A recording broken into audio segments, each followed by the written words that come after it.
Chapter 5. A Fragile Peace. Come to me, all you who are weary and burdened, and I will give you rest.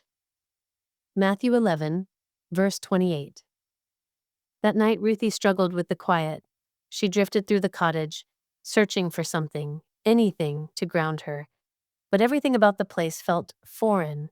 Even the calm felt alien, like something borrowed from someone else's life. The fear, however, didn't leave. If anything, it sat heavier on her chest, whispering that safety was a trick, that the next bad thing was lurking just out of sight. Ruthie had never known real calm. Not as a child, her mother too distracted, always bending herself to please whatever boyfriend was around, making sure he didn't walk out the door. Not with Dylan either, where quiet was just the pause before the next violent explosion. She paced the floor, bare feet finding every creak and knot in the boards. Her hands fidgeted with anything she touched. She kept checking the locks, glancing over her shoulder, listening for a raised voice that never came. When she finally crawled into bed, sleep only came in fragments. 2 hours, maybe 3. But even that was different. No shouting, no doors slamming. Just Bear, curled at the base of her bed. When she stirred in the early morning gloom, Bear lifted his head, blinked at her, then sighed and drifted back to sleep, as if to say, "It's safe now." For a while, she laid there watching the ceiling. She was exhausted, but for the first time in years, the exhaustion felt clean, untainted by adrenaline. Eventually, Ruthie made her way to the kitchen. She fixed herself a cup of tea and carried the chipped mug outside, barefoot on the cool boards of the porch. The land stretched out in front of her, acres of dew-soaked grass and distant trees, the mist still lifting with the sun. No traffic, no neighbors peering through curtains. It should have been peaceful, but the quiet was too complete. It made her feel exposed. Her hands wrapped tighter around the mug as she sat on the top step, letting the silence seep in. It felt like sitting at the edge of a world she wasn't sure she belonged to. Around mid-morning, James came up from the lower paddock, hat pulled low, sleeves rolled, dust clinging to his boots. He raised a hand in greeting but didn't speak until he reached the porch. "Hey, Ruthie. He said, voice low and steady. How did you sleep?" She offered a small smile, still wrapped in sleep and silence.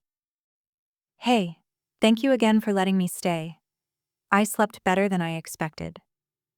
She said, uncertain if she meant it. He stepped up onto the porch, resting one hand on the post.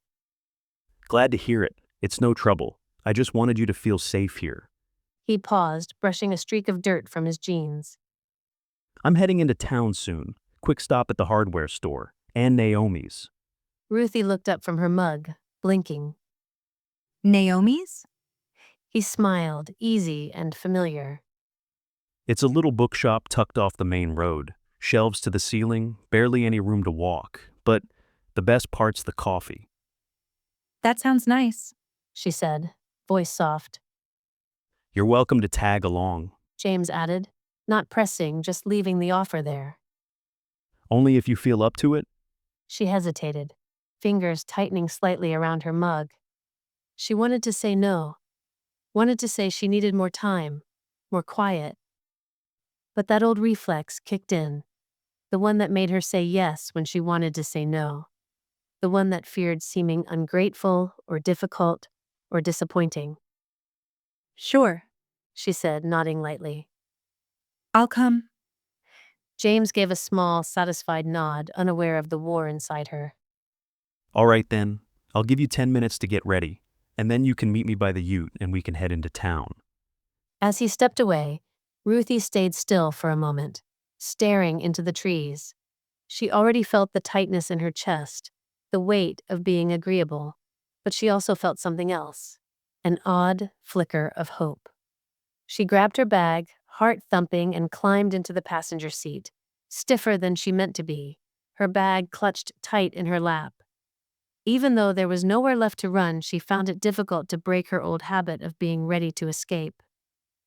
James didn't comment, just started the ute, cracked the windows, and let the breeze carry eucalyptus through the cab. As James drove, neither of them spoke. Ruthie spent the journey quietly taking in her surroundings, her eyes darting from window to mirror, tracking every passing car and shadow. Even here, on open roads, she stayed hypervigilant, always mapping exits, scanning for threats, bracing herself to run if she had to. It was a habit she'd learned too well. Survival as second nature. Town was a single main street, the sort of place you could blink and miss. A red post box, a sun-bleached petrol station, an old pub, and between a hairdresser and a pet shop, a little bookshop with Naomi's Books and Brew stenciled on the window in curling white paint. A bell chimed when they stepped inside. Ruthie flinched at the sound, but no one stared. Inside, it smelled of lemon oil, old paper, and something sweet baking. Shelves reached toward the ceiling, packed with books that looked like they'd lived 100 lives. An armchair sagged in the corner, threadbare but welcoming. At the back, a tiny counter held a chalkboard menu and a battered coffee machine. A woman in her 50s with sharp eyes and a silver braid looked up from behind the counter and smiled at James. Morning, James. I see you brought more than just safety equipment back from the city. James chuckled. This is Ruthie. He said, nodding in her direction. Glad you came in. Naomi replied, her eyes kind. The books will be grateful. Ruthie managed a flicker of a smile, just enough to count. She slipped away down an aisle, fingertips drifting along the spines, lingering on a shelf marked Lightly Loved. She picked out a worn paperback, a book she'd read under the Duna with a torch at 12, hiding from the world. She held it to her chest, as if it might vanish if she let go. Meanwhile, Naomi motioned James over to the counter. Her voice dropped, gentler now. Your message surprised me. I didn't think you'd offer her the cottage. James hesitated. He and Naomi went back nearly a decade. There was an ease with her, an unspoken knowing. They'd both lost things they didn't talk about. They simply understood. She flinched at the bell. Naomi said, eyes soft. She flinches at everything. James admitted. Not unkindly, just stating the truth. They both glanced down the aisle to where Ruthie stood, straight-backed and quiet, hands gentle on the book. Naomi held James's gaze for a long moment. You're doing a good thing. But you know this won't be quick or easy. It never is, Naomi. His voice was quiet, almost lost in the shop's hush. Learning to breathe again after holding it for so long, that takes time. We both know that. A slow smile touched Naomi's lips. Good, because that girl looks like she's been holding her breath for years. When Ruthie returned to the counter, she was still holding the book, thumb brushing the edge, caught between hope and panic. Found something you like? James asked. She looked up, startled. How much is it? James shrugged. Doesn't matter. We'll put it on the tab. Naomi called from behind the counter, smirking. But you don't have a tab. James didn't miss a beat. Well, no better time to start one. He joked.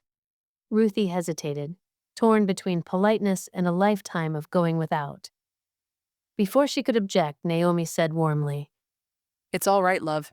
You take that with you. No need to fuss today. Ruthie didn't quite smile. She just nodded, clutching the book tighter. Thank you. She said. As they stepped outside, a man came striding up, tall, all swagger and charm, with a confidence that didn't quite fit the sleepy quiet of the street. Before James could say a word, the man was already there, grinning like he owned the place. Well, well, who's this stunning creature? James moved instantly, stepping in front of Ruthie with a calm but unmistakable firmness. Not now, Micah. Ruthie froze. Her breath caught, muscles tightening. Her eyes darted toward the street, scanning for a way out. Micah, either oblivious or pretending to be, leaned in with a wink. Easy, love. Just being friendly. James, you can't keep her all to yourself. Aren't you going to introduce us? James stepped forward, his voice cold and clipped, Walk away, Micah. but Micah only smirked, stepping a little closer, ignoring the warning in James's tone. Don't listen to him, sweetheart. He's all rules and routine. I'm the fun one. That's enough. James snapped, voice now edged with threat. I won't tell you again. Not today. Get lost. Micah finally stilled, catching the shift in the air. The easy grin faltered. He raised both hands in mock surrender, backing off with a dramatic sigh and a sloppy salute. All right. Message received. He turned with a lazy whistle and wandered off down the street, swagger intact. James exhaled, then turned to Ruthie, his shoulders softening. Sorry about him. He means well, in his own twisted way, but he never knows when to stop talking and take a hint. Ruthie nodded faintly, still gripping her book as if it were armor. Her heart thundered in her chest. But as they walked back toward the ute, the ground beneath her felt steadier. Something had shifted, a thread of safety stitching itself quietly into place. And for the first time, the day didn't feel ruled by fear. It felt like maybe, just maybe, there was room for something more. Thank you for listening to this chapter of Healing on the Land. If this story has touched your heart, I'd love for you to come join me for the next chapter. You can find it here on this channel. If you'd like to support more Christian storytelling, you can purchase the full book or make a donation using the link in the description. Your support, no matter the size, helps us to continue writing stories of faith, healing, and hope. And don't forget to like this video and subscribe to this channel. May God bless you, and I hope you have a lovely rest of your day.